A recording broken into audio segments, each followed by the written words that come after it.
क्या आपने सोचा है, एक ऐसा मंदिर जहाँ मृत्यु भी पवित्र मानी जाती है, जहाँ पर देवता भी आते हैं और जहाँ पर भगवान शिव पशुपति नाम से विराजमान है। जी हाँ, मैं बात कर रही हूँ नेपाल के पवित्र भूमि काठमांडू में स्थित पशुपतिनाथ मंदिर की, जहाँ पे कुछ ऐसे रहस्य जुड़े हुए हैं जिसे मैं तो क्या, हम में से कोई भी नहीं जान सका है। इसलिए आप वीडियो के अंत तक जरूर जुड़े रहिएगा, क्योंकि वीडियो के अंत में मैंने कुछ ऐसा बताया है जो शायद आपके रोंगटे खड़े कर देगा। अगर हम शास्त्रों की बात करें तो एक कहानी आती है। कहा जाता है कि भगवान शिव कैलाश को छोड़कर धरती पर आ गए थे।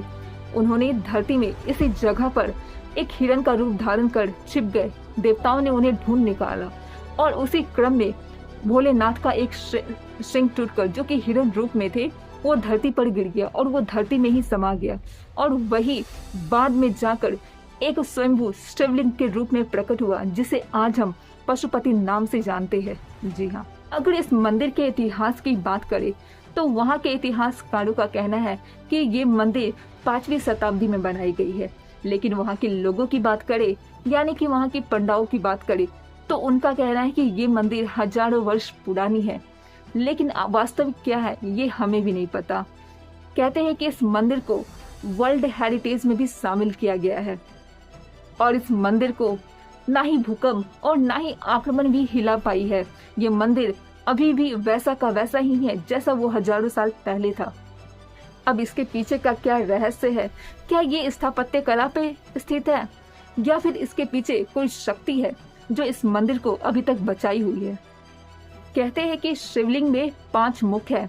4 मुख चारों दिशा की ओर है और 1 मुख ऊपर की ओर है और ये पांचों मुख 5 शक्तियों और 5 तत्वों को दर्शाते हैं। और यहाँ तक कि इस शिवलिंग को छूने की किसी को भी अनुमति नहीं है। और ऐसा क्यों है ये अभी तक कोई नहीं जान पाया है।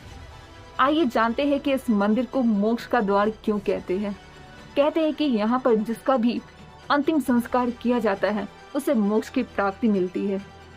एक तरफ मंत्रोच्चारण, दूसरी ओर चिता का जलना और सामने शिव की मंदिर, कितना अद्भुत लगता है।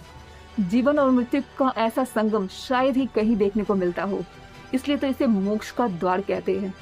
पशुपति मंदिर की बात करें तो कहा जाता है कि सूर्यास्त के बाद ये मंदिर में किसी को जाने की अनुमति नहीं है, क्योंकि लोगों का कहना है कि वहाँ पर भोलेनाथ रात को तांडव करते हैं। जी हाँ, रात को लोगों को घंटियों की आवाज सुनाई देती है। किन्हीं लोगों को तो अजीब सी ऊर्जा सी महसूस होती है। क्या ये आस्था है या इसके पीछे कोई और ही रहस्य छुपा हुआ है?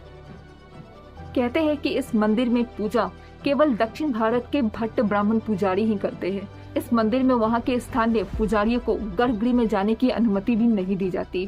कहते हैं कि ये परंपरा आदि शंकराचार्य के द्वारा शुरू की गई थी और वो आज तक अभी तक चलती आ रही है।